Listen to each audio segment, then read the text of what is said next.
Donald Trump just made history for all the wrong reasons. A new ABC News Washington Post Ipsos poll shows that Donald Trump has the lowest 100-day approval rating, listen to this, of any president in the last 80 years. 39% approve, 55% disapprove. This is worse than Trump's own record from 2017. That was the previous low. We now have a lower low. Understand that this is a man, as far as we know, who is setting a new standard for presidential unpopularity. This is not 2017. This is Trump's second term. Voters knew what they were getting, and still the bottom falls out. And then it falls out again and again.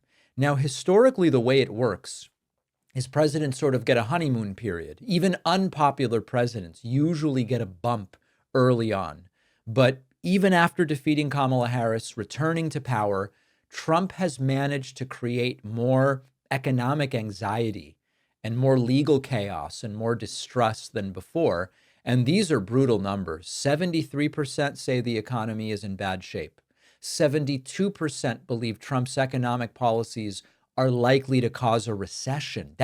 These are not normal numbers. 62% say prices continue to rise under Trump's watch. I mean, that is literally true in the sense that if inflation is more than zero, prices are continuing to go up. 67% disapprove of Trump's handling of the stock market, and it goes beyond economics because 65% say Trump is actively trying to avoid following federal court orders. 64% say he's pushing presidential power too far. 62% believe he no longer respects the rule of law. So the point here is this matters because it signals that this is not just an unpopular term, it's completely unstable.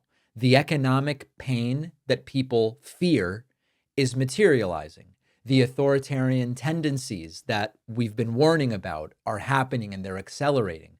The public doesn't seem to be swayed by the same culture war distractions. You know, this Riley Gaines woman who's a swimmer is everywhere to try to make everything about, quote, men and women's sports, but it's not working.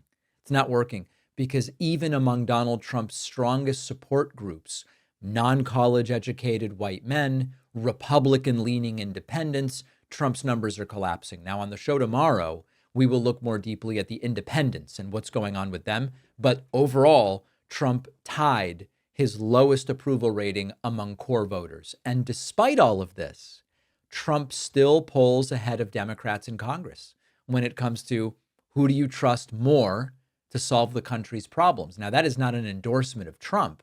It's an indictment of how out of touch the opposition still seems to be, even though there are some Democrats who are actually trying to go in a different direction, and we are talking to many of them. So the importance of this is that what's happening right now, as we are about to transition into May, could define the next nearly 4 years, 3.5 to 4 years.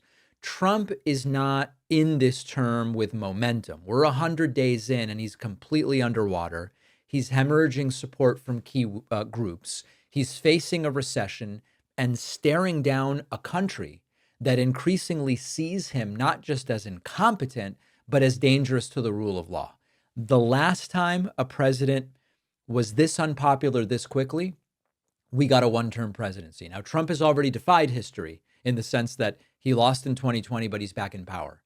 But these numbers show that even if he did win the election, he seems to be quickly losing the country, and it has only been 100 days. And part of what we have to acknowledge is that almost every single day, certainly every couple of days, there is a new global humiliation.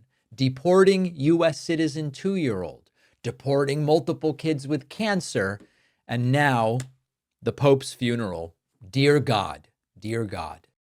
Many people in the audience know I speak multiple languages. I first learned Spanish when I was born in Argentina. Then I learned English. I learned some Hebrew in Hebrew school. I learned French in junior and high school. I am no stranger to the language learning process.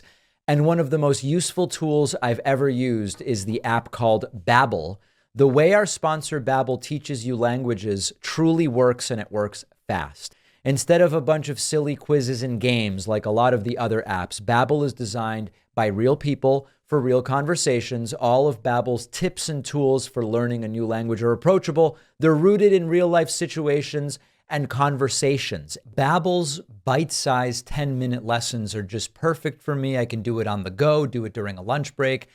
It really sticks fast.